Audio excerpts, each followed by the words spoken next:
ಅದಕ್ಕೆ ಆ ರೈತನಿಗೆ ಒಂದು ಗೌರವ ಸನ್ಮಾನ ಕೃತಜ್ಞತೆಯನ್ನು ಸಲ್ಲಿಸೋದಷ್ಟೈತಿ. ಆದರೆ ಅವನು ಋಣ ತೀರ್ಸೋಕ್ಕಾಗಂಗಿಲ್ಲ, ರೈತರ ಋಣ ತೀರ್ಸೋಕ್ಕಾಗಂಗಿಲ್ಲ. ಒಂದು ಕೃತಜ್ಞತೆಯನ್ನು ನಮ್ಮ ಕೃತಜ್ಞತೆಯನ್ನು ಎಲ್ಲರೂ ಭಕ್ತರೆಲ್ಲರೂ ಕೇಳಿ ಕೃತಜ್ಞತೆಯನ್ನು ಸಲ್ಲಿಸೋದೈತಿ. ಆದರೆ ಒಂದು ವಿಚಾರ ಹೇಳ್ತೇನೆ ನಿಮಗೆ, ಏನಂತಂದ್ರೆ ನಾವು ಇವತ್ತು ರೈತರಿಗೆ ಗೌರವ ಸನ್ಮಾನ ಮಾಡ್ತೀವಿ ಎಲ್ಲರೂ ಕೂಡಿ, ನಾ ಅಲ್ಲ, ಎಲ್ಲರೂ ಭಕ್ತರೆಲ್ಲರೂ ಸೇರಿ ಮಾಡೋದೈತಿ. ಅದಕ್ಕೆ ರೈತರಿಗೆ ಬರೀ ಸನ್ಮಾನ ಅಷ್ಟ ಮಾಡ್ತೇವೆ. ಆದರೆ ರೈತನ ಶ್ರಮಕ್ಕೆ ಒಂದು ನಾವು ಸನ್ಮಾನ ಮಾಡಬೇಕು.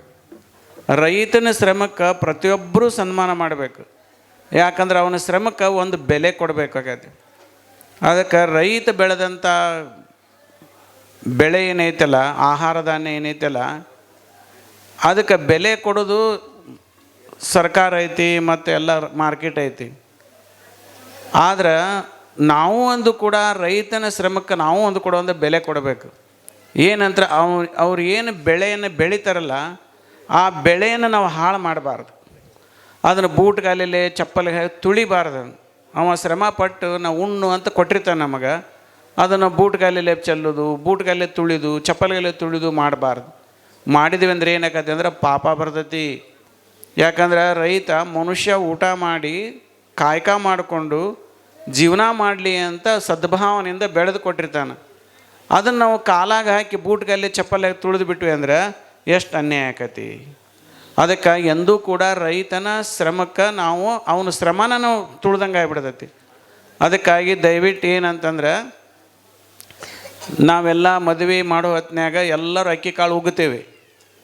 ಅಕ್ಕಿ ಕಾಳಿನ ಫ್ಯಾಕ್ಟ್ರಿಗೆ ಬರ್ತೈತೆ ಏನು ರೈತ ಬೆಳೆದು ಕೊಡ್ತಾನೆ ಹೇಳ್ರಿ ನೋಡೋಣ. ಏನು ಫ್ಯಾಕ್ಟ್ರಿ ತಯಾರಾಕವ್ರೆ? ಪ್ಲಾಸ್ಟಿಕ್ ಕೊಡ ತಯಾರಾದಂಗೆ ಇಲ್ಲ. ಅವೆಲ್ಲಿ ತಯಾರಾಕವು? ರೈತನೇ ಬೆಳೆದು ಕೊಡ್ತಾನೆ. ರೈತ ಬೆಳಿಬೇಕಾದ್ರೆ ಎಷ್ಟು ಕಷ್ಟಪಡ್ತಾನೆ ಅಂತಂದ್ರೆ ಅವ 3 ತಿಂಗಳು ನೀರಾಗ ನಿಂತಿರ್ತಾನೆ. ನೀರಾಗ ನಿಂತಿರೋ ಕಾಲೆಲ್ಲ ಸೆಳೆದು ಬಿಡ್ತಾವನು. ಅಲ್ಲಿ ಅವ ಏನು ಮಾಡ್ತಾನೆ ಅಂದ್ರೆ ಅದಕ್ಕೆ ಅರಿಶಿನ ಹಚ್ಕೊತಾನೆ, ಕೊಬ್ಬರಿ ಎಣ್ಣೆ ಹಚ್ಕೊತಾನೆ. ಈ 3 ತಿಂಗಳು ಕೊಬ್ಬರಿ ಎಣ್ಣೆ ಅರಿಶಿನ ಹಚ್ಕೊಂಡೆ ಜೀವನ ಮಾಡ್ತಾನೆ ನಾವು. ಅಷ್ಟು ಕಷ್ಟಪಟ್ಟು 1 ತಾಸು ನೀರಾಗ ನಾವು ನಿಂತೀವಿ ಅಂದ್ರೆ ನಮಗೆ ನೆಗಡಿ ಕೆಮ್ಮು ಆಯ್ತೈತಿ, ಕಫ ಹಾಕೈತಿ. ಆದ್ರೆ 3 ತಿಂಗಳ ದಿವಸ ಅವ ನೀರಾಗ ನಿಲ್ಲಬೇಕಲ್ಲ, ಎಷ್ಟು ಅವನಿಗೆ ಇಮ್ಯುನಿಟಿ ಇರಬೇಕು, ಎಷ್ಟು ಅವ್ನು ರೋಗ ನಿರೋಧಕ ಶಕ್ತಿ ಇರಬೇಕು ಹೇಳ್ರಿ. ಅದಕ್ಕಾಗಿ ಅವ ರೈತ ಬೆಳೆದು ಕೊಟ್ಟಂಥ ಅಕ್ಕಿಯನ್ನು ನಾವು ಮದುವೆಯೊಳಗೆ ಹೋಗಿ ಚೀಲಗಟ್ಟಲೆ ಅಕ್ಕಿ ಚೆಲ್ಲೋದು, ಬೂಟ್ಗಲ್ಲೇ ಚಪ್ಪಲಿ ಹಾಕಿ ತುಳಿದು ಅದು ಮಾಡೋದು ಸರಿಯ ತಪ್ಪ ಹೇಳ್ರಿ? ಸರಿಯ ತಪ್ಪವ? ಹಾಂ, ಅಕ್ಕಿ ಕಾಳನ್ನು ಚೆಲ್ಲಬಾರ್ದು. ಮದುವೆಯೊಳಗೆ ಅಕ್ಕಿ ಕಾಳು ಚೆಲ್ಲಬಾರ್ದು. ಅಕ್ಕಿ ಕಾಳು ಚೆಲ್ಲೋದು ಅಲ್ಲಿ ಬಿದ್ದು ಬಿಡ್ತಾವೆ. ಅದು ಬೂಟ್ಗಲ್ಲಿ ಚಪ್ಪಲ ತುಳ್ಕೊಂಡು ಅಡ್ಡಾಡಿಬಿಡ್ತಾರೆ. ರೈತ ಕೊಟ್ಟ ಪ್ರಸಾದವನ್ನು ಬೂಟ್ಗಲ್ಲೇ ತುಳಿತೀವಿ, ಚಪ್ಪಲಲ್ಲೇ ತುಳಿತೀವಿ. ಮತ್ತು ಮನ್ಯಾಗ ಏನಾದರೂ ಒಂದು ಅಕ್ಕಿ ಕಾಳು ಬಿದ್ದಿತ್ತು ಅಂದ್ರೆ ಬೂಟ್ಗಲ್ಲಿ ಚಪ್ಪಲಿ ತುಳಿತೇವೇನ್ರಿ? ನಾವು ತುಳಿಯಂಗಿಲ್ಲ. ಹಣ್ಣು ಅಂತೇವೆ, ಪ್ರಸಾದ ಅಂತೇವೆ. ಅದನ್ನು ಓದ ಗಡಿಗೆ ಹಾಕ್ತೇವೆ. ಅದಕ್ಕಾಗಿ ಇಲ್ಲಿ ಮಾತ್ರ ಮದುವೆಯಲ್ಲಿ ಬೂಟ್ಗಲ್ಲಿ ಚಪ್ಪಲಿ ತುಳ್ಕೊಂಡು ಅಡ್ಡಾಡ್ತೇವೆ. ಅದಕ್ಕೆ ಎಂದೂ ಕೂಡ ಜ್ಞಾನಿಗಳದವರು, ಅಂತಃಕರಣ ಇದ್ದವರು, ಮಾನವೀಯತೆ ಇದ್ದವರು ಎಂದೂ ಕೂಡ ರೈತ ಬೆಳೆದಂಥ ಪ್ರಸಾದವನ್ನು ಬೂಟ್ಗಲ್ಲಿ ಚಪ್ಪಲ್ಲಿ ಹಾಕಿ ತುಳಿಬಾರ್ದು. ಇದನ್ನು ಬಸವಣ್ಣವ್ರು ಹೇಳ್ತಾರೆ. ರೈತ ಬೆಳೆದಂಥ ಪ್ರಸಾದನ ತಳಗೆ ಚೆಲ್ಲಬಾರ್ದು, ಕೆಡಿಸಬಾರ್ದು. ನೀವೆಲ್ಲ ನಾವು ಎಲ್ಲ ಅಷ್ಟು ಅತಿನಿಶ್ವಗಳ ಸದ್ಭಕ್ತರು, ಅಷ್ಟು ಅತಿನಿಶ್ವಗಳ ಭಕ್ತರ ಅದೇವೆ ಎಲ್ಲ ಅಷ್ಟರು. ಅತಿನಿಶ್ವಗಳ ಮ್ಯಾಗೆ ಯಾರಿಗೆ ಭಕ್ತಿ ಇಲ್ಲ ಹೇಳ್ರಿ? ಇಲ್ಲಿ ಎಲ್ಲರಿಗೆ ಐತಿಲ್ರಿ. ಅತಿನಿಶ್ವಗಳು ಸ್ನಾನ ಮಾಡ್ಕೊಂಡು ಹಾದು ಹೋಗೋ ಹೊತ್ನ್ಯಾಗ ಒಂದು ಹುಣಸೆ ಹಣ್ಣಿನ ಬೋಟ್ ಬಿದ್ದಿದ್ದು ದಾರ್ಯಾಗ. ಆದ್ರೆ ಅವರು ಮಡಿಯಿಂದ ಹೊಂಟ್ರ ಸಹಿತ ದಾರ್ಯಾಗ ಬಿದ್ದಂಥ ಹುಣಸೆ ಹಣ್ಣಿನ ಬೋಟ್ ತೊಗೊಂಡು ಅಡಿಗೆ ಮನೆಗೆ ಹೋಗಿ ಗಡಿಗ್ಯಾಗ ಹಾಕಿ ಬಂದರು. ಅವ ಸೇವಾದನ ಮುಟ್ಟಬೇಡ್ರಿ ನೀವು ಮೈಲಿಗೆ ಕಿರಿ ಅಂದ ಹುಡುಗ, ಸೇವಾದ ಹುಡುಗ. ಹುಚ್ಚ, ಪ್ರಸಾದ ಮುಟ್ಟಿದ್ರೆ ಮೈಲಿಗೆ ಹಾಕತ್ತೇನು? ಆ ಪ್ರಸಾದ ಕೆಡಿಸಬಾರ್ದಪ್ಪ, ಶಿವನು ಕೊಟ್ಟಾನ ಅಂತ ತಿಳ್ಕೊಂಡು ಕೆಡಿಸಬಾರ್ದಂತ, ತುಳಿಬಾರ್ದಪ್ಪ ಅಂತ ಓದೋದನ್ನ ಗಡಿಗ್ಯಾಗ ಹಾಕಿ ಬಂದರು. ಅತನಿಶ್ವೇಳು ಎಷ್ಟು ದೊಡ್ಡ ತಪಸ್ವಿಗಳಿದ್ದಾರೆ, ಎಷ್ಟು ಮಹಾ ತಪಸ್ವಿಗಳು. ಅವ್ರು ಒಂದು ಹುಣಸಿ ಬೋಟ್ ಇದ್ದದ್ದನ್ನು ಓದು ಗಡಿಗ್ಯಾಗ ಹಾಕಿದ್ರು, ಕಾಲಿಲೆ ತುಳಿಲಿಲ್ಲ ಅದನ್ನು.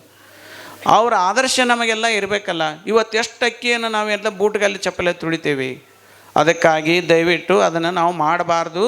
ಅದಕ್ಕೆ ನಾವು ರೈತರಿಗೆ ಗೌರವ ಕೊಡಬೇಕಂದ್ರೆ ರೈತ ಬೆಳೆದಂಥ ಬೆಳೆಗೆ ನಾವು ಒಂದು ಗೌರವ ಕೊಡಬೇಕು. ಅದನ್ನು ತುಳಿಬಾರ್ದು, ಹಾಳು ಮಾಡಬಾರ್ದು. ಅದಕ್ಕೆ ಎಂದೂ ಕೂಡ ನಾವು ಮದುವೆಯೊಳಗೆ ಅಕ್ಕಿ ಕಾಳನ್ನು ಚೆಲ್ಲಬಾರ್ದು, ಕೆಡಿಸಬಾರ್ದು, ಹಾಳು ಮಾಡಬಾರ್ದು. ಅದ್ರ ಬದಲು ಹೂ ಹಾಕ್ರಿ, ನಡಿತೈತಿ. ಅದು ಉಣ್ಣಾಕೆ ಬರೋಂಗಿಲ್ಲ, ಅದರಿಂದ ಹೊಟ್ಟೆ ತುಂಬಂಗಿಲ್ಲ. ಆದರೆ ಅಕ್ಕಿ ಮಾತ್ರ ಉಣ್ಣಾಕೆ ಬರ್ತೈತಿ. ಅದಕ್ಕೆ ಅದನ್ನು ಚೆಲ್ಲಬಾರ್ದು ಅಂತ ತಿಳ್ಕೊಂಡು ಹೇಳಿ ಇವತ್ತು ಬಸವಣ್ಣವ್ರು ನಮಗೆ ಹೇಳ್ಯಾರೆ. ದೊಡ್ಡ ಹಜರ್ ನಿಮಗೆಲ್ಲ ಗೊತ್ತೈತಿ. ದೊಡ್ಡ ಹಜರ್ ಒಂದು ಅಕ್ಕಿ ಕಾಳು ತಳಗೆ ಚೆಲ್ತಿದ್ದಿಲ್ಲ, ಅಕ್ಕಿ ಕಾಳು ಹಾಕಿಸ್ಕೊಡ್ತಿದ್ದಿಲ್ಲ ಅವರು. ಒಟ್ಟ ಪ್ರಸಾದ ಕೆಡಿಸ್ಕೊಡ್ತಿದ್ದಿಲ್ಲ.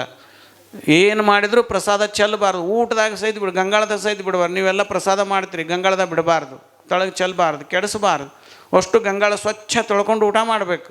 ಒಂದು ದಗಳನ್ನು ತಳಗೆ ಚೆಲ್ಲಬಾರ್ದು, ಕೆಡಿಸಬಾರ್ದು. ಗಂಗಾಳದ ನಮ್ಮ ಗಂಗಾಳ ಹೆಂಗಿರ್ಬೇಕು, ಇನ್ನೊಬ್ಬರು ಬಂದು ಉಣ್ಣು ಹಂಗಿರ್ಬೇಕು, ಅಷ್ಟು ಸ್ವಚ್ಛ ಇರಬೇಕು. ಅದಕ್ಕಾಗಿ ಈಗೆಲ್ಲ ನೀವೆಲ್ಲ ದಿನ ಪ್ರಸಾದ ಮಾಡ್ತೀರಿ, ಒಬ್ಬೊಬ್ಬರು ಕೆಡಿಸ್ತಾರೆ. ಹಂಗೆ ಕೆಡ್ಸಕ್ಕೆ ಹೋಗ್ಬೇಡ್ರಿ. ಎಂದೂ ಪ್ರಸಾದ ಮನ್ಯಾಗೂ ಕೆಡಿಸ್ಬೇಡ್ರಿ. ಮನ್ಯಾಗೂ ಗಂಗಾಳ ಸ್ವಚ್ಛ ತೊಳ್ಕೊಂಡು ಊಟ ಮಾಡಬೇಕು. ಹಿಂಗೆ ನಾವು ಮಾಡಿದ್ವಿ ಅಂದರೆ ಎಂದೂ ನಮ್ಮ ಜೀವನದಲ್ಲಿ ಬಡತನ ಬರೋಂಗಿಲ್ಲ. ಎಂದು ನಾವು ಅನ್ನಕ್ಕೆ ಬೆಲೆ ಕೊಟ್ವಿ, ಅನ್ನಕ್ಕೆ ಗೌರವ ಕೊಟ್ವಿ ಅಂದರೆ ನಮ್ಮ ಜೀವನದಲ್ಲಿ ಎಂದೂ ನಮಗೆ ಬಡತನ ಬರೋಂಗಿಲ್ಲ. ನಾವು ಅನ್ನ ಚಲ್ಕೊತ ಹೋದ್ವಿ ಅಂದರೆ ಸ್ವಕ್ಕೆ ಆದಂಗೆ ಆಕತ್ತೈತಿ. ಸ್ವಕ್ಕೆ ಆತಂದ್ರೆ ಮತ್ತೆ ನಮ್ಗೆ ಬಡತನ ಬರ್ತೈತಿ. ಅದಕ್ಕಾಗಿ ಪ್ರಸಾದ ಹಾಳು ಮಾಡಲಾರ್ದಂಗೆ, ರೈತ ಬೆಳೆದು ಕೊಟ್ಟಂಥ ಪ್ರಸಾದವನ್ನು ಎಂದೂ ಹಾಳು ಮಾಡಲಾರ್ದಂಗೆ ನಾವು ಜೀವನ ಮಾಡಿದ್ವಿ ಅಂತಂದ್ರೆ ನಮ್ಮ ಜೀವನದಲ್ಲಿ ಎಂದೂ ಬಡತನ ಬರೋಂಗಿಲ್ಲ ಅನ್ನೋದನ್ನು ಬಸವಣ್ಣವ್ರು ನಮಗೆ ಹೇಳಿಕೊಟ್ಟಾರ, ನಮ್ಮ ದೊಡ್ಡಜ್ಜವರು ಹೇಳಿಕೊಟ್ಟಾರ. ಅದಕ್ಕಾಗಿ ನಾವೆಲ್ಲರೂ ಕೂಡಿ ಸನ್ಮಾನ ಮಾಡೋಣಂತ ನಮ್ಮ ಪರಮ ಪೂಜ್ಯ ಆನಂದ ದೇವರು ಭಾಳ ಚಲೋ ಮಾತಾಡಿದರು, ಅದ್ಭುತ ಮಾತಾಡಿದರು. ಒಳ್ಳೆ ಸಣ್ಣ ವಯಸ್ಸೈತಿ, ದೇವ್ರಂಗೆ ಮಾತಾಡಿದರು ಅವರು. ಅದಕ್ಕಾಗಿ ಅವರು ದಾರಿ, ಅವರು ಬಸವಣ್ಣನವರ ದಾರಿ, ಅದು ದೊಡ್ಡಜ್ಜವರ ದಾರಿ ಅಂದ್ರೆ ಬಸವಣ್ಣವ್ರ ದಾರಿ. ಆ ಬಸವಣ್ಣವ್ರ ದಾರಿಯೊಳಗೆ ಏನಂತಂದ್ರೆ ಮನುಷ್ಯನಾಗಿ ಹುಟ್ಟಬೇಕು, ಆದರೆ ಮನುಷ್ಯನಾಗಿ ಸಾಯಬಾರ್ದು. ಮನುಷ್ಯನಾಗಿ ಹುಟ್ಟಿ ದೇವರಾಗಿ ಸಾಯಬೇಕು. ದೇವರಾಗುವಂಥ ಬಗೆಯನ್ನು ಹೇಳಿಕೊಟ್ರು. ಏನಂತಂದ್ರೆ ಮನುಷ್ಯನಲ್ಲಿ ದ್ವೇಷ, ಅಸೂಯೆ, ಮತ್ಸರ ಇರ್ತಾವು. ಅವು ಹೋಗಬೇಕು ಅಂತಂದ್ರೆ ಮನುಷ್ಯ ಲಿಂಗ ಪೂಜೆ ಮಾಡಬೇಕು. ನಿತ್ಯದಲ್ಲಿ ಒಂದು 5 ರಿಂದ 10 ನಿಮಿಷ ತದೇಕ ಚಿತ್ತದಿಂದ ಲಿಂಗವನ್ನು ನೋಡಬೇಕು. ನಿಷ್ಠೆಯಿಂದ ಅದನ್ನು ಬಿಟ್ಟು ಬಿಡಲಾರ್ದಂಗೆ ಒಂದು 5 ರಿಂದ 10 ನಿಮಿಷ ದಿವಸಕ್ಕೆ ಲಿಂಗವನ್ನು ನೋಡ್ಬೇಕು, ತದೇಕ ಚಿತ್ತನ ನೋಡಬೇಕು. ಈ ತದೇಕ ಚಿತ್ತದ ಲಿಂಗವನ್ನು ನೋಡೋದ್ರಿಂದ ಏನಾಕತಿ ಅಂದ್ರೆ ನಮ್ಮೊಳಗಿರತಕ್ಕಂಥ ದ್ವೇಷ, ಅಸೂಯೆ, ಮತ್ಸರ ನಾಶ ಆಕ್ಕವು. ಮತ್ತು ಮನಸ್ಸಿನಲ್ಲಿ ಎಲ್ಲರಿಗೂ ಒಳ್ಳೆಯದಾಗಲಿ ಅನ್ನುವಂಥ ಭಾವನೆ ಉತ್ಪತ್ತಿ ಆಗತ್ತೆ. ಯಾವಾಗ ಎಲ್ಲರಿಗೂ ಒಳ್ಳೆಯದಾಗಲಿ ಅನ್ನುವಂಥ ಭಾವ ಉತ್ಪತ್ತಿ ಆಗತ್ತೆ, ಆವಾಗ ಆ ಮನುಷ್ಯ ಏನಾಗ್ತಾನೆ, ದೇವರಾಗಿಬಿಡ್ತಾನೆ. ಅದಕ್ಕೆ ಮನುಷ್ಯನಿದ್ದವನು ದೇವರಾಗ್ತಾನೆ. ಅವನ ಮನಸ್ಸಿನಲ್ಲಿ ದಯೆ ಬರ್ತೈತಿ, ಎಲ್ಲರಿಗೂ ಕಲ್ಯಾಣ ಆಗಲಿಪ್ಪ ಅನ್ನುವಂಥ ಭಾವ ಬರ್ತೈತಿ, ಆ ದಯೆ ಬರ್ತೈತಿ. ಆ ದಯವೇ ಏನಕ್ಕಂತ ಧರ್ಮ, ಅದುವೇ ದೇವರು. ಅದಕ್ಕೆ ಹಿಂಗೆ ಎಲ್ಲರೂ ದಯಾವಂತರಾಗಲಿ, ಹುಟ್ಟಿದ ಮನುಷ್ಯರಲ್ಲೂ ದಯಾವಂತರಾಗಲಿ. ಆ ದಯೆ ಈ ಜಗತ್ತನ್ನು ರಕ್ಷಣೆ ಮಾಡ್ತೈತಿ. ಅದಕ್ಕಾಗಿ ಮನುಷ್ಯನಲ್ಲಿ ಕ್ರೌರ್ಯ ಇರಬಾರ್ದು. ಅದಕ್ಕೆ ಕ್ರೌರ್ಯ ಹೋಗ್ಬೇಕಂದ್ರೆ ಇಷ್ಟಲಿಂಗವನ್ನು ನಿಷ್ಠೆಯಿಂದ ಒಂದು 10 ನಿಮಿಷ ನೋಡಬೇಕು. ಯಾಕೆ ಅದನ್ನು ನೋಡ್ಬೇಕಂತಂದರೆ ಆ ಲಿಂಗದಲ್ಲಿ ನಮ್ಮೊಳಗಿರ್ತಕ್ಕಂಥ ಕೆಟ್ಟ ಭಾವನೆಗಳನ್ನು ಹೀರಿಕೊಳ್ತಕ್ಕಂಥ ಶಕ್ತಿ ಲಿಂಗಕ್ಕೈತಿ. ಅದು ಕಾರ್ಬನ್ದಿಂದ ಮಾಡ್ಯಾರ. ಅದಕ್ಕೆ ನಮ್ಮ ಕೆಟ್ಟ ಭಾವನೆಗಳನ್ನು, ನೆಗೆಟಿವ್ಸ್ ಅಂತಾರೆ, ಆ ಕೆಟ್ಟ ಭಾವನೆಗಳನ್ನು ಹೀರ್ಕೊಂತತಿ, ನಮ್ಮಲ್ಲಿರ್ತಕ್ಕಂಥ ಒಳ್ಳೆಯ ಭಾವನೆಯನ್ನು ಬೆಳೆಸ್ತತಿ.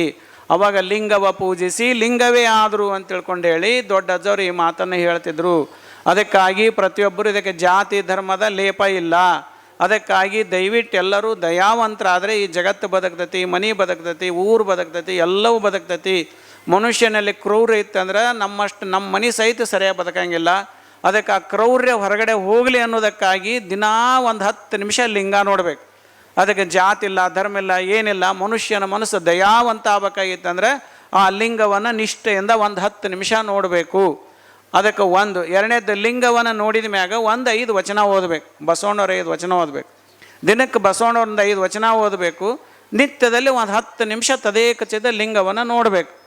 ಆ ನಂತರದಲ್ಲಿ ಇಲ್ಲೇನೈತಲ್ಲ ಮಠದ ಕಾರ್ಯಕ್ರಮ, ಮಹಾಮನಿ ಕಾರ್ಯಕ್ರಮ, ಸತ್ಸಂಗ, ಎಲ್ಲಿ ಶರಣರ ಅನುಭವಿಗಳು ಬರ್ತಾರೆ, ಮಹಾಮನಿ ಮಹಾ ಕಾರ್ಯಕ್ರಮ, ಶಿವಾನುಭವ, ಇಲ್ಲಿ ತಿಂಗಳಿಗೆ 1 ಸಲ 2 ತಿಂಗಳು ನಡೀತಿರ್ತದೆ, ಅಲ್ಲಿ ಭಾಗವಹಿಸಬೇಕು.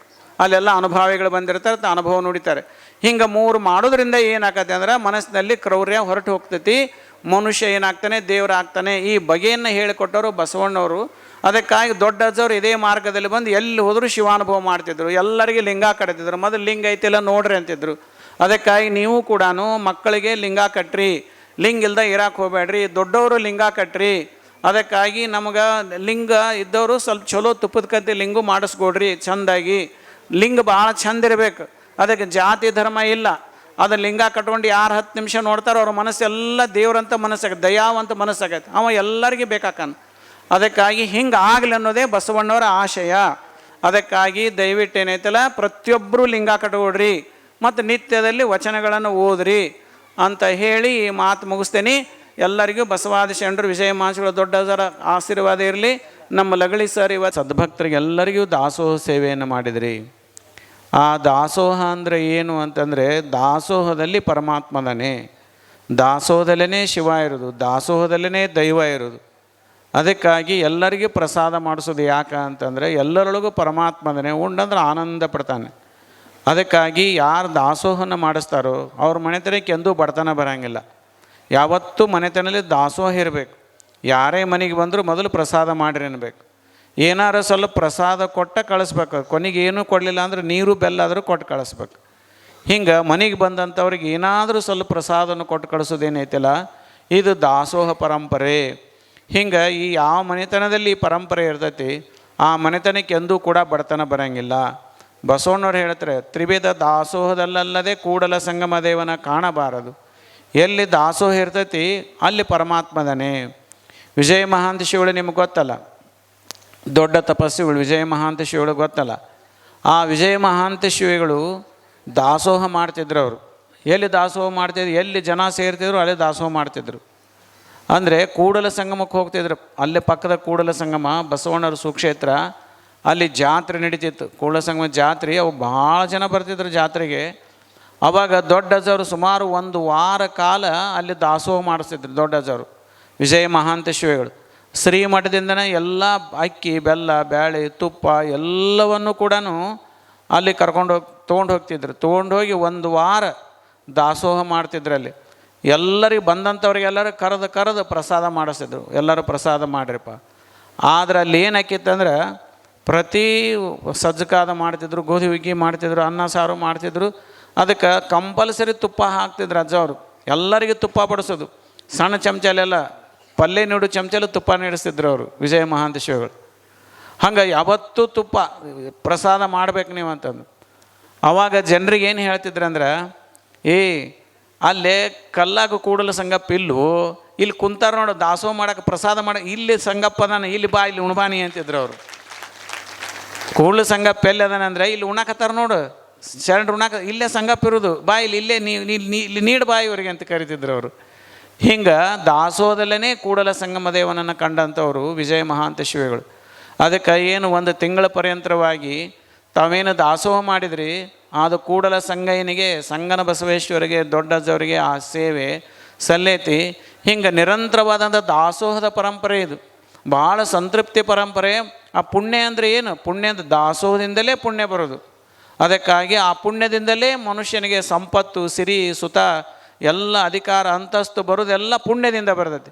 ಆ ಪುಣ್ಯ ಎದರಿಂದ ಬರ್ತೈತಿ ಅಂದರೆ ದಾಸೋಹದಿಂದ ಬರ್ತೈತಿ ಅದು. ಅದಕ್ಕಾಗಿ ಅಂಥ ದಾಸೋಹ ಸೇವೆಯನ್ನು ನಮ್ಮ ಸದ್ಭಕ್ತರು ಇಡೀ 1 ತಿಂಗಳದಿಂದ ಅದನ್ನು ಭಾಳ ಚೆಂದ ಮಾಡ್ಕೊಂಬಂದ್ರಿ. ಅದ್ರ ಜೊತೆಗೆ ದಾಸೋಹ ಮಾಡೋದ್ರ ಜೊತೆಗೆ ಸೇವಾ ಮಾಡಬೇಕಲ್ಲ. ಅಡುಗೆ ಮಾಡೋರು ಬೇಕು, ಬಾಂಡೆ ತೊಳೆಯೋರು ಬೇಕು, ಅದನ್ನು ಒರೆಸೋರು ಬೇಕು, ಎಲ್ಲ ಮಾಡೋರು ಬೇಕಲ್ಲ. ಅವರೊಂದು 4-5 ಮಂದಿಗೆ ಏನು ಸನ್ಮಾನ ಮಾಡಿಸ್ಕೊಂಡ್ರೆ ಕಟ್ಟಿಯಾಗಿ ನಿಂತು ದಾಸೋಹದ ಸೇವೆಯನ್ನು ಮಾಡಿದ್ರು ಅವರು. ಅಂದರೆ ಎಲ್ಲ ಹುಡುಗರು ಏನು ತಮ್ಮ ಮನ್ಯಾಗ ಹೆಂಗೆ ಹುಡುಗರು ಅದಾರಲ್ಲ, ಪ್ರತಿಯೊಬ್ಬ ಸುಮಾರು 100 ಹುಡುಗರು ಎಲ್ಲ ಬಂದು ಊಟಕ್ಕೆ ನೀಡಿ ಇದನ್ನೆಲ್ಲ ತೊಳೆದು ಸ್ವಚ್ಛ ಮಾಡಿ ಡಬ್ಬ ಬಿಟ್ಟು ಹೋಗಿದ್ರು. ರಾತ್ರಿ 10-10:30 11 ಗಂಟೆಗೆ ಹೋಗಿದ್ರು ಹುಡುಗರೆಲ್ಲ. ಅದ್ರ ಜೊತೆ ಕಂಟಿನ್ಯೂ ಬಂದಂಥವ್ರು ಈಗ 4 ಲಕ್ಕಪ್ಪ ಅವರು ಎಲ್ಲ ಅಡುಗೆ ಮಾಡೋರು ಎಲ್ಲ, ಅವರೆಲ್ಲ ಬಂದು ಅಡುಗೆ ಮಾಡ್ದು ಕಂಪಲ್ಸರಿ 3 ಗಂಟೆಗೆ ಬಂದು ಬಿಡ್ತಿದ್ರು ಅವ್ರು ಅಡುಗೆ ಮಾಡೋಕ್ಕೆ. ಹಿಂಗೆ ಅವರೆಲ್ಲರೂ ಕೂಡಿ ಈ ದಾಸೋಹ ಸೇವೆಯನ್ನು, ಸದ್ಭಕ್ತರು ಕೊಟ್ಟಂಥ ಪ್ರಸಾದವನ್ನು ಭಾಳ ನಿಷ್ಠೆಯಿಂದ ಅದನ್ನು ಮಾಡ್ಕೊಂಡು ಎಲ್ಲ ಜನರಿಗೆ ಉಣಬಡಿಸುವಂಥ ಒಂದು ಮಹಾ ಕಾರ್ಯವನ್ನು ಎಲ್ಲ ನಮ್ಮ ಸೌದೆಯ ಊರಿನ ಎಲ್ಲ ಯುವಕರು ಭಾಳ ಚೆಂದಾಗಿ ಮಾಡಿದರು. ಅಡುಗೆ ಮಾಡೋರು ಭಾಳ ಚಲೋ ಸಮೃದ್ಧವಾಗಿ ಅಡುಗೆ ಮಾಡಿದರು. ಸಾರಂತೂ ಘಮ ಘಮ ಅಂತಿರ್ತಾರೆ, ಅಷ್ಟು ಚಲೋ ಸಾರು ಮಾಡ್ತಿದ್ರು. ಎಲ್ಲವನ್ನು ಚೆಂದಾಗಿ ಮಾಡಿದರು. ಕೊನೆಗೇನು 3 ದಿವಸದ ಕಾರ್ಯಕ್ರಮ ಅಂತೂ ವೈಭವಪೂರ್ಣವಾದಂಥ ಕಾರ್ಯಕ್ರಮ, ಭಾಳ ಅರ್ಥಪೂರ್ಣವಾದಂಥ ಕಾರ್ಯಕ್ರಮ. ಮತ್ತು ನಮ್ಮ ಊರಿನ ಎಲ್ಲ ಯುವಕರು, ಸಂಗನ ಬಸವೇಶ್ವರ ಗೆಳೆಯರ ಬಳಗದವರು ಒಂದು ದೊಡ್ಡದೊಂದು ರಾಜ್ಯ ಮಟ್ಟದ ಮಹಿಳಾ ಕಬಡ್ಡಿ ಪಂದ್ಯಾವಳಿಯನ್ನು ಮಾಡಿದರು. ಸುಮಾರು 22 ತಂಡಗಳು ಬಂದಿದ್ದು. ಎಲ್ಲ ಹರಿಯಾಣ, ಮಹಾರಾಷ್ಟ್ರ, ಆಂಧ್ರ, ತಮಿಳುನಾಡು, ಇಲ್ಲಿಂದ ಎಲ್ಲ ಕಡೆಯಿಂದನೂ ಬಂದಿದ್ದರು ಅವರು. ಎಷ್ಟು ನಮ್ಮ ಯುವಕರು ಏನೈತಲ್ಲ, ಜಾತ್ರೆ ನಿಮಿತ್ತವಾಗಿ ಅಲ್ಲಿ ದೊಡ್ಡದೊಂದು ಮೈದಾನನ ನಿರ್ಮಾಣ ಮಾಡಿದ್ರು. ಅಂಥದ್ದು ವಿಜಯ ಮಹಾಂತ ಶಿವಗಳನ್ನು ಸಂಗನ ಬಸವ ಶಿವೇಗಳವರ ದೊಡ್ಡಜರ ಜಾತ್ರಾ ಮಹೋತ್ಸವದಲ್ಲಿ ಇಡೀ ಕರ್ನಾಟಕವನ್ನೇ ಗಮನ ಸೆಳೆಯುವಂಥ ಒಂದು ಕಾರ್ಯವನ್ನು ಸಂಗನ ಬಸವೇಶ್ವರ ಬಳಗದವರು, ಅದನ್ನು ಗೆಳೆಯರ ಬಳಗದವರು ಮಾಡಿದರು. ಇದು ಒಂದು ನಮ್ಮ ಊರಿನ ಒಂದು ಸಾಮರ್ಥ್ಯ. ಎಷ್ಟೇ ದುಡ್ಡು ಖರ್ಚಾದರೂ ರಾಜ್ಯ ಮಟ್ಟದ ಕಬಡ್ಡಿ ಪಂದ್ಯಾವಳಿಯನ್ನು ಸೃಷ್ಟಿ ಮಾಡಿದರು. ಅದಕ್ಕಾಗೋದು ಒಂದು ಕೂಡ ಈ ವರ್ಷದ ವಿಶೇಷವಾದಂಥ ಕಾರ್ಯಕ್ರಮ. ತದನಂತರದಲ್ಲಿ ಶ್ರೀಮಠದಲ್ಲಿ 3-4 ದಿನಗಳವರೆಗೆ ನಡೀತಕ್ಕಂಥ ಎಲ್ಲ ಬಸವಾದಿ ಶರಣರ ತತ್ವಚಿಂತನೆ ಮತ್ತು ಶರಣ ದಂಪತಿಗಳ ಸನ್ಮಾನ ಮತ್ತು ನಮ್ಮ ರೈತ ದಂಪತಿಗಳ ಸನ್ಮಾನ, ಲೈನ್ಮನ್ಗಳಿಗೆ ಸನ್ಮಾನ, ಅದು ಎಂಥ ಅಭೂತಪೂರ್ವವಾದಂಥ ಕಾರ್ಯಕ್ರಮ ಅಂದರೆ ಯಾರೂ ಸಾಮಾನ್ಯ ವರ್ಗದವರಿಗೆ ಅವ್ರು ಕೆಲಸ ಮಾಡಲಿಲ್ಲ ಅಂದರೆ ಕೆಲಸನೇ ನಿಂದಿರ್ತೈತಿ. ಅಂಥವರಿಗೆ ಸನ್ಮಾನ ಮಾಡೋದು ನಮ್ಮ ಸೌದಿ ಸದ್ಭಕ್ತರ ಒಂದು ಆಸೆ. ಯಾವಾಗಲೂ ಅವ್ರ ಮ್ಯಾಲೆ ಎತ್ತರಕ್ಕೆ ನೋಡೋಕೆ ಹೋಗಂಗಿಲ್ಲ, ಆಕಾಶದಾಗೆ ಪ್ರಧಾನಿ ಕರೆಸ್ಬೇಕು ಅದನ್ನು ಹಂಗೇನು ಇರಂಗಿಲ್ಲ. ಅವ್ರದ್ದು ತಳದಾಗ ಏನು ಕೆಲಸ ಮಾಡ್ತಿರ್ತಾರಲ್ಲ ಅವ್ರನ್ನ ಗೌರವ ಸನ್ಮಾನ ಮಾಡೋದು. ಯಾವತ್ತೂ ಕಣ್ಣು ತಳಗೆ ನೋಡ್ತಿರ್ತಾರೆ. ನಮ್ಮ ಸೌದಿ ಸದ್ಭಕ್ತರ ಕಣ್ಣು ತಳಗೆ ನೋಡ್ತಿರ್ತಾರೆ. ಇಲ್ಲಿ ಯಾರು ಅಭೂತಪೂರ್ವ ಸೇವೆಯನ್ನು ಮಾಡ್ತಾರಲ್ಲ ಅವ್ರನ್ನ ಗುರುತಿಸುವಂಥ ಕಾರ್ಯವನ್ನು ನಮ್ಮ ಸೌದಿ ಸದ್ಭಕ್ತರು ಮಾಡ್ತಾರೆ. ಅದಕ್ಕಾಗಿ ಅಂಥದ್ರಲ್ಲಿ ಲೈನ್ಮನ್ಗಳ ಸೇವೆಯನ್ನು ಈ ವರ್ಷ ಮಾಡಿದ್ದು ಭಾಳ ಅತ್ಯಂತ ಸಂತೋಷದಾಯಕವಾದಂಥ ಸಂಗತಿ. ಮತ್ತು ರೈತ ದಂಪತಿಗಳು, ಶರಣ ದಂಪತಿಗಳು ಕೂಡ ಭಾಳ ಊರಿಂದ ಎಲ್ಲ ಕಡೆಯಿಂದ ಬಂದಿದ್ದರು. ಅವರು ಕೂಡ ಈ ಶ್ರೀಮಠದ ಗೌರವವನ್ನು ರಕ್ಷೆಯನ್ನು ತೊಗೊಂಡು ಹೋಗಿದ್ದಾರೆ. ಅದರ ಜೊತೆಗೆ 3 ದಿನದ ಕಾರ್ಯಕ್ರಮ. ಅಕ್ಕನ ಬಳಗದ ತಾಯಂದಿರು, ಎಷ್ಟು ಅಕ್ಕನ ಬಳಗ ತಾಯಿ ದಿನ ಪಾಪ ಮುದ್ದೆಂದಾಗ 2 ಗಂಟೆಗೆ ಬಂದುಬಿಡ್ತಾರೆ. ಅಕ್ಕನ ಬಳಗ ತಾಯಂದ್ರು, ಸೌದಿ ಅಕ್ಕನ ಬಳಗ ತಾಯಂದ್ರು ಬಂದು ಚಪಾತಿ ಮಾಡೋದು, ರೊಟ್ಟಿ ಮಾಡೋದು, ಪಲ್ಯ. ಈಗ 3 ದಿವಸದ ಸನ್ಮಾನಿತರಿಗೆಲ್ಲ ಪ್ರಸಾದ ಮಾಡಿಸ್ಬೇಕಲ್ಲ ಮೇಲೆ ಎಷ್ಟು ಥರದ ಐಟಮ್ಸ್ ಮಾಡಿಸೋದು ಏನು ತಾನ, ಎಲ್ಲವನ್ನು ಮಜ್ಜಿಗೆ ಸಾರು ಅದು ಇದು ಎಲ್ಲ ಬಂದಂಥ ಅತಿಥಿಗಳು ಭಾಳ ಸಂತೋಷವಾಗಿ ಹೋದ್ರು. ಎಂದೂ ಸೌದಿ ಮರಿಲಾರ್ದಂಗೆ ಆತ ಅವ್ರಿಗೆ. ಅಂಥದನ್ನು ಮಾಡಿದ್ದು ಯಾರಂದ್ರೆ ನಮ್ಮ ಸೌದಿ ಅಕ್ಕನ ಬಳಗ ತಾಯಂದರು, ಅವ್ರು ಮಾಡಿದರು. ಹೀಗಾಗಿ ಇವತ್ತಿನ ದಿವಸ ಎಲ್ಲ ನಮ್ಮ ಸೌದಿ ಮಠದ ಸದ್ಭಕ್ತರು ಒಂದು ಶ್ರಮ ಮತ್ತು ಭಕ್ತಿ, ಇದಕ್ಕೆಲ್ಲ ಏನು ಬೇಕಂದ್ರೆ ಭಕ್ತಿ ಅಷ್ಟೇ. ಇದು ದೊಡ್ಡ ಅಜ್ಜವರು, ಮಹಾಂತ ಅಜ್ಜವರು, ಸಂಗಮ ಶಿವಿಗಳು, ದೊಡ್ಡ ತಪಸ್ವಿಗಳವರು, ಭಾಳ ದೊಡ್ಡ ತಪಸ್ವಿಗಳು ದೊಡ್ಡ ಅಜ್ಜವರು. ಅವರು ನಡೆದಾಡುವ ಶಿವನೇ ಆಗಿದ್ದರು ಅವರು. ನಮ್ಮ ದೊಡ್ಡ ಅಜ್ಜರು ಅಷ್ಟು ಹಸ್ತ ಇಟ್ಟರಂದ್ರೆ ಮುಗಿದ ಹೋತು. ಎಂಥ ಮನುಷ್ಯ ಎಂಥ ಬಡವಿದ್ರೂ ಉದ್ಧಾರ ಆಗ್ತಿದ್ದ. ಅಂಥ ಮಹಾ ತಪಸ್ವಿಗಳನ್ನು ಕಂಡಂಥ ಊರಿದು ಸೌದಿ. ಅದಕ್ಕಾಗಿ ಅಂಥ ಮಹಾ ತಪಸ್ವಿಗಳ ಆಶೀರ್ವಾದ ನಿಮ್ಮ ಮೇಲೆ ಯಾವತ್ತೂ ಇರ್ತೈತೆ. ಅದು ಸೌದಿ ಸದ್ಭಕ್ತರ ಮೇಲೆ ಎಂದೂ ಕಡಿಮೆ ಆಗಂಗಿಲ್ಲ. ಅವರು ನೋಡ್ರಿ, ನಿಮಗೆ ಒಂದು ಮಾತು ಹೇಳ್ತೀನಿ. ದೊಡ್ಡ ಅಜ್ಜರು ಲಿಂಗದೊಳಗೆ ಆಗೋದು ಇನ್ನೊಂದು 6 ತಿಂಗಳಿತ್ತು. ಒಂದು 6 ತಿಂಗಳಿತ್ತು ಅಷ್ಟೇ. 6 ತಿಂಗಳಿದ್ದಾಗ ಅವ್ರಿಗೇನು ಅನ್ನಿಸ್ತೈ ಅಂತಾನೆ, ಈ ಗಾಡಿ ತೊಂಬ ಅಂತಂದ್ರೆ ಗಾಡಿ ತೊಂಬಂದು ಗಾಡ್ಯಾಗ ಕೂತ್ರು. ಸುಮ್ಮನೆ ಇಳ್ಕಲ್ದಾಗ ಊರು ತುಂಬ ಸುತ್ತ ಹಾಕಿಬಿಟ್ರು ಅವರು. ಒಂದು ದಿವಸ ಸುಮ್ಮನೆ ಖಾಲಿ ಸುಮ್ಮನೆ ಸುತ್ತ ಹಾಕೋದು. ಅಲ್ಲಿ ಹೋಗೋದು ನಡಿ, ಇಲ್ಲಿ ಹೋಗೋದು ನಡಿ, ಆ ಹೊಲದಾಗ ಹೋಗೋದು ನಡಿ, ಈ ಹೊಲದಾಗ ಹೋಗೋದು ನಡಿ. ಮುಂಜಾನೆ 11 ಗಂಟೆಗೆ ಬಿಟ್ಟರು, ಸಾಯಂಕಾಲ 5 ಗಂಟೆಗೆ ಬಂದ್ವಿ. ಊರು ತುಂಬ ಸುತ್ತಾಕೋದು, ಸಂಧಿ ಸುತ್ತ ಹಾಕೋದು. ಆನಂತರ ಊರೊಳಗೆ ಏನು ಹೊಲದಾಗ ಇರ್ತಾವಲ್ಲ ಅಲ್ಲೆಲ್ಲ ಸುತ್ತ ಹಾಕೋದು. ಎಲ್ಲ ಕಡೆ ಸುತ್ತ ಹಾಕಿ ಸಾಯಂಕಾಲ 5 ಗಂಟೆಗೆ ಬಂದು ಸ್ನಾನ ಮಾಡಿ. ಮುಂಜಾನೆ 11 ಗಂಟೆಗೆ ಬಿಟ್ಟೆ ಮಠ. ಸಾಯಂಕಾಲ ಅಜ್ಜರು ಹಿಂಗೆ ಯಾಕೆ ಮಾಡ್ತಾರೆ ನಾನು ಪ್ರಶ್ನೆ ಕೇಳಂಗಿಲ್ಲ, ಯಾಕೆ ಹಿಂಗೆ ಮಾಡ್ತೀರಿ ಅಂತ ನಾನು ಕೇಳಲ್ಲ. ಅಜ್ಜರು ಎಲ್ಲಿ ಕೈ ತೋರಿಸ್ತಾರೆ ಅಲ್ಲಿ ಗಾಡಿ ಬಿಡಿಸೋದು, ಎಲ್ಲಿ ಕೈ ಏನಂತಂದ್ರೆ ಅಜ್ಜರ ಪಾದ ಎಲ್ಲ ಕಡೆನೂ ಅವರು ನಡೆದಾಡುವ ದೇವರು, ನಿಜದ ಜಂಗಮ ಅವರು. ಹಂಗೆ ಎಲ್ಲೆಲ್ಲೆಲ್ಲ ಪಾದ ಹಾಕ್ತಾರೆ ನೋಡಿ, ಅಲ್ಲೆಲ್ಲೇನೂ ಅವಘಡ ಆಗಂಗಿಲ್ಲ. ಅಂಥ ಒಂದು ತಪಸ್ವಿಗಳವರು. ಅದಕ್ಕೆ ಇಳಕಲ್ಲಿಗೆ ಏನೂ ಆಗಬಾರದು ಅಂತ ತಿಳ್ಕೊಂಡು ಹೇಳಿ ಅವ್ರು ಏನು ಮಾಡಿದ್ರು ಅಂದರೆ ಎಲ್ಲ ಕಡೆನೂ ಪಾದ ಹಾಕಿದ್ರು. ಅವ್ರು ಇನ್ನೂ 6 ತಿಂಗಳೈತೆ ಅನ್ನೋಕ್ಕಾಗಲ್ಲೇನ. ಹಂಗೆ ಇಲ್ಲಿ ಸೌದಿ ಒಳಗೂ ಸಹಿತ ಏನು ಮಾಡಿದ್ರು ಅಂದ್ರೆ ಅವ್ರು ಬರಲಾರ್ದ ಹೊಲನೇ ಇಲ್ಲಿ ಎಲ್ಲ ಕಡೆ ಗಲ್ಲಿಗೆ ಎಲ್ಲೆಲ್ಲೇ ಅಷ್ಟು ದಾರಿಗೂ ವಾಕಿಂಗ್ ಮಾಡ್ತಿದ್ರು ಅವರು. ಎಲ್ಲರ ಹೊಲದಾಗೂ ಹೋಗಿ ಬರ್ತಿದ್ರು ಅವರು. ಹಿಂಗೆ ಅಜ್ಜರ ಪಾದವನ್ನು ಎಲ್ಲೆಲ್ಲಿ ಯಾವ ಹೊಲದಾಗ ಇಟ್ಟಾರೆ, ಯಾವ ದಾರ್ಯಾಗ ಇಟ್ಟಾರೆ, ಎಲ್ಲ ಸದ್ಭಕ್ತರು ಭಾಳ ಚಲೋ ಆಗ್ಯಾರ. ಅವರ ಜಂಗಮ ಪಾದ ದೊಡ್ಡ ಅಜ್ಜರು ಮಹಾ ತಪಸ್ವಿಗಳು. ಹಿಂಗಾಗಿ ಯಾರು ಕರಿತಾರೋ ಅವ್ರ ಮನೆಗೆ ಹೋಗ್ಬಿಡೋದು, ಅದು ಕರೀಲಿಲ್ಲ ಅಂದ್ರೆ ಅವ್ರ ಮನೆಗೆ ಹೋಗೋದು. ಹಿಂಗೆ ಅವರು ಎಲ್ಲರೂ ಹೊಲದಾಗ ಹೋಗೋದು. ಎಲ್ಲಿ ಸಣ್ಣ ದಾರಿ ಇದ್ರು ಅಲ್ಲಿ ಒಂದು ದಿವಸ ವಾಕಿಂಗ್ ಹೋಗಿಬಿಡೋದು, ಅಲ್ಲಿ ಅಡ್ಡಾಡ್ಕೊಂಡು ಬಂದುಬಿಡೋದು ಹೋಗಿ. ಹಿಂಗೆ ಅಜ್ಜರು ಜಂಗಮ ನೀನು ಒಲಿದ ಪಾದವನಿಟ್ಟ ನೆಲವೇ ಸುಕ್ಷೇತ್ರ, ಜಲವೇ ಪಾವನ ತೀರ್ಥ, ಸುಲಭ ಶ್ರೀ ಗುರುವೇ ಕೃಪೆಯಾಗು ಅಂತ ನಡೆದಾಡುವ ಮಹಾದೇವರು ಸೌದಿಯೊಳಗೆ ಪ್ರತಿ ಮನೆಗೂ ಹೋಗ್ಯಾರೆ, ಪ್ರತಿ ಹೊಲಕ್ಕೂ ಹೋಗ್ಯಾರೆ, ಪ್ರತಿ ದಾರಿಗೂ ಹೋಗಿ ಬಂದಾರ. ಹೀಗಾಗಿ ಇಲ್ಲಿ ಯಾವಾಗಲೂ ಕೂಡ ಸಮೃದ್ಧಿ ಅನ್ನೋದು, ಸಮೃದ್ಧಿ ಸಂಸ್ಕಾರ ಯಾವತ್ತೂ ಇಲ್ಲಿ ಯಾವತ್ತೂ ಇರತ್ತದೆ ಅಂತ ತಿಳ್ಕೊಂಡು ಹೇಳಿ ಅವರ ಆಶೀರ್ವಾದ ಐತಿ. ಅದಕ್ಕಾಗಿ ಈಗೇನು ತಾವು ಸೇವಾ ಮಾಡಿರಿ ಅವ್ರ ಅಂತಃಕರಣಕ್ಕೆ ಯಾವತ್ತೂ ಅವ್ರಿಗೆ ಎಡಿ ಆಗೈತಿ. ಅವ್ರ ಅಂತಃಕರಣಕ್ಕೆ ಅವರು ತಮ್ಮ ಸೇವೆ ಯಾವಾಗಲೂ ಸಮರ್ಪಣೆ ಆಗೈತಿ. ಅವ್ರ ಕರುಣೆ ತಮ್ಮೆಲ್ಲ ಮೇಲೆ ಸದಾಕಾಲ ಇರ್ತೈತಿ. ಮತ್ತು ನಮ್ಮ ಅವ್ವ ಅವರು ಪ್ರಭುಶ್ರೀ ತಾಯಿಯವರು ಗುಲ್ಬರ್ಗದಿಂದ ಬಂದಿದ್ದಾರೆ. ಪ್ರತಿ ವರ್ಷ ಬರಬೇಕು ಅವ್ರು ಇಲ್ಲಿಗೆ. ಆನಂತರ ಅನ್ನಪೂರ್ಣೇಶ್ವರ ತಾಯಿಯವರು ಬಂದಾರೆ, ಜಂಗಮಾಮೂರ್ತಿಗಳು ಬರಬೇಕು, ತಾವೆಲ್ಲ ಪ್ರಸಾದ ಮಾಡ್ಕೊಂಬಂದದ್ದನ್ನು ಅವ್ರು ಉಣಬೇಕು, ಅವ್ರ ಆಶೀರ್ವಾದ ಮಾಡಬೇಕು. ನೀವು ನಿಮ್ಮ ಮನೆ ಹಿಂಗೆ ಬೆಳಗ್ತಾನೆ ಇರಬೇಕು, ಅವರು ಆಶೀರ್ವಾದ ಮಾಡ್ತಾನೇ ಇರಬೇಕು, ಅವರು ಆನಂದವಾಗಿರ್ಬೇಕು. ಇದೇ ಆನಂದ, ಮತ್ತು ಇನ್ನೇನೈತೆ ಹೇಳ್ರಿ. ಆನಂತರ ನಮ್ಮ ಪರಮಪೂಜ್ಯ ಯಶವಂತ ಮಹಾಸ್ವಾಮಿಗಳವರು, ಅವರು ಬಸವಾದಿಶರಣ ತತ್ವನ ಪ್ರಸಾರ ಮಾಡೋರು. ಪರಮ ಪೂಜ್ಯ ಮಲ್ಲಿಕಾರ್ಜುನ ಮಹಾಸ್ವಾಮೀಜಿಯವರು ಭಾಳ ದೊಡ್ಡ ಅನುಭಾವಿಗಳು, ದೊಡ್ಡ ಶರಣ ಸಾಹಿತಿಗಳು. ನಮ್ಮ ಪರಮ ಪೂಜ್ಯ ನಮ್ಮ ಸತ್ತಿ ಅಪ್ಪಗಳು ಅವರಂತೂ ನಿಮಗೆ ಗೊತ್ತೈತೆ. ಆ ಸತ್ತಿ ಅಪ್ಪಗಳು ಆನಂದ ಪೂಜೆ ಕೊಲ್ಯಾಗ ಆ ದನಿ ಗೊತ್ತಾದಂದ್ರೆ ಸತ್ತಿ ಅಪ್ಪಗಳು ಅದಾರ ಅಂತ ತಿಳ್ಕೊಬೇಕು. ಗದ್ಲಾಗೈತೆ ಅಂದ್ರೆ ಸತ್ತಿ ಅಪ್ಪಗಳು ಅದಾರ ಅಂತ ತಿಳ್ಕೊಬೇಕು. ಹಂಗೆ ಸತ್ತಿ ಅಪ್ಪಗಳು ಯಾವತ್ತೂ ದೊಡ್ಡ ಅಜರ ಜೊತೆಗೆ ಇದ್ದಂಥವ್ರು. ಆನಂತರ ಬಸವ ಮಲ್ಲಿಕಾರ್ಜುನ ಮಹಾಸ್ವಾಮೀಜಿಯರು ಅವರು ಯಾವತ್ತೂ ಇಲ್ಲಿಗೆ ಬರ್ತಾನೆ ಇರ್ತಾರೆ. ನಮ್ಮ ಬಸವರಾಜ ದೇವರು, ಹಿಂಗೆ ಇನ್ನೂ ಮುಂಜಾನೆ ಸಿದ್ದಯ್ಯನ ಕೋಟೆ ಅಪ್ಪಗಳು, ಪಾಂಡಮಟ್ಟಿ ಅಪ್ಪಗಳು, ಇನ್ನೂ ಮಹಾಸ್ವಾಮಿಗಳೆಲ್ಲರೂ ದಯಮಾಡಿಸಿದರು. ಅವ್ರ ಆಶೀರ್ವಾದ ಅವ್ರು ಯಾವತ್ತೂ ಸೌದಿಗೆ ಬರ್ತಾನೆ ಇರಬೇಕು. ಜಂಗಮ ಮೂರ್ತಿಗಳು ತಂಡವಾಗಿ ಸೌದಿಗೆ ಬರ್ತಿರ್ಬೇಕು. ಅವ್ರು ತಾವು ಕೊಟ್ಟಂಥ ಪ್ರಸಾದನ ಆನಂದವಾಗಿ ಪ್ರಸಾದ ಮಾಡಬೇಕು, ನಿಮಗೆಲ್ಲ ಆಶೀರ್ವಾದ ಮಾಡ್ತಿರ್ಬೇಕು. ಹಿಂಗೆ ನಡೀತಿರ್ಬೇಕಿದು. ಅಂದಾಗ ಏನೂ ತೊಂದರೆ ಆಗಲಾರ್ದಂಗೆ ಆನಂದವಾಗಿ ಊರು ಕಲ್ಯಾಣದಲ್ಲಿ ಬಂಗಾರದ ಹೊಗೆ ಆದಂಗೆ ದಾಸೋದ ತೆಪ್ಪತೆ ಇಲ್ದಂಗೆ ಇಲ್ಲಿ ಬಸವಾದಿ ಶರಣರ ಆಶೀರ್ವಾದದಿಂದ ಈ ಸೌದಿಯಲ್ಲೂ ಕೂಡ ಅಂಥ ದಾಸೋದ ಹೊಳಿ ಯಾವತ್ತೂ ಹರಿದಿರ್ತೈತಿ. ಅದಕ್ಕೆಲ್ಲ ಸದ್ಭಕ್ತರ ಕಾಯಕ ಮತ್ತು ದಾಸೋಹವೇ ಕಾರಣ, ತಮ್ಮ ಭಕ್ತಿನೇ ಕಾರಣ. ಅದಕ್ಕಾಗಿ ತಮಗೆಲ್ಲರಿಗೂ ಬಸವಾದಿ ಶರಣ ಕರುಣೆ ಸದಾಕಾಲ ಇರಲಿ. ನಮ್ಮ ಶ್ರೀಮಠದ ಎಲ್ಲ ಸದ್ಭಕ್ತರು ಏನು ಒಂದು ತಿಂಗಳ ಜಾತ್ರೆ ಬಂತಂದ್ರೆ ಮನಿನ ತಲುಪಿಲ್ಲವ್ರು ಯಾರು. ನಮ್ಮ ಸೌದಿ ಸದ್ಭಕ್ತರು ಮಠದಾಗ ಏನು ಓಡಾಡ್ತಕ್ಕಂಥ ಹಿರಿಯರು ಯುವಕರು ಏನು ಅದಾರಲ್ಲ, ಎಲ್ಲ ಒಟ್ಟಾಗಿ ಹೇಳ್ತೇನೆ ನಾನು. ಎಲ್ಲ ಯುವಕರು ಮತ್ತು ಹಿರಿಯರು, ಮಠದ ಹಿರಿಯರು ಯುವಕರು ಎಲ್ಲರೂ ಕೂಡಿ ಒಂದು ತಿಂಗಳು ಜಾತ್ರೆ ಮನೆಗೆ ಹೋಗ್ಯಾರ. ರಾತ್ರಿ 12-1 ಗಂಟೆಗೆ ಮನೆಗೆ ಹೋಗೋದವ್ರು. ಒಂದು ತಿಂಗಳು ಮನೆಗೆ ಸೂಟಿ ಕೊಟ್ಬಿಟ್ರೆ ಅವರು. ಅಷ್ಟು ನಿರಂತರವಾಗಿ ಸೇವೆಯನ್ನು ಮಾಡಿದ್ದಾರೆ ಆ ಸದ್ಭಕ್ತರೆಲ್ಲರೂ. ಅವ್ರ ಮನೆತನಕ್ಕೂ ಕೂಡ ವಿಜಯ ಮಹಾಂತ ದೊಡ್ಡ ಅಜ್ಜವರು, ಸಂಗನ ಬಸವ ಶಿವೆಗಳು, ವಿಜಯ ಮಹಾಂತ ಶಿವೆಗಳು, ಅತನಿ ಮುರುಗೇಂದ್ರ ಶಿವೆಗಳ ಆಶೀರ್ವಾದ ಅವರೆಲ್ಲರ ಮೇಲೆ, ಎಲ್ಲ ಹಿರಿಯರ ಮೇಲೆ, ಯುವಕರ ಮೇಲೆ ಇರಲಿ ಅಂತ ಹಾರೈಸಿ ಈ ಚೈತನ್ಯ ಅವರಲ್ಲಿ ಸದಾಕಾಲ ಹಿಂಗೆ ಇರ್ತೈತಿ. ಯಾಕಂದ್ರೆ ಅನುಗ್ರಹದಿಂದ ಹುಟ್ಟಿದವರೆಲ್ಲ. ಅದಕ್ಕೆ ಅವ್ರ ಕೃಪೆ ಸದಾಕಾಲ ಅವ್ರ ಮನೆತನಕ್ಕೆ, ಅವ್ರ ಮಕ್ಕಳಿಗೆ ಹಿಂಗೆ ಇರಲಿ ಅಂತ ಹಾರೈಸಿ ಈ ಮಾತು ಮುಗಿಸ್ತೇನೆ. ನಮ್ಮ ಮಹಾಂತ ಸ್ವರ ಸಂಗೀತ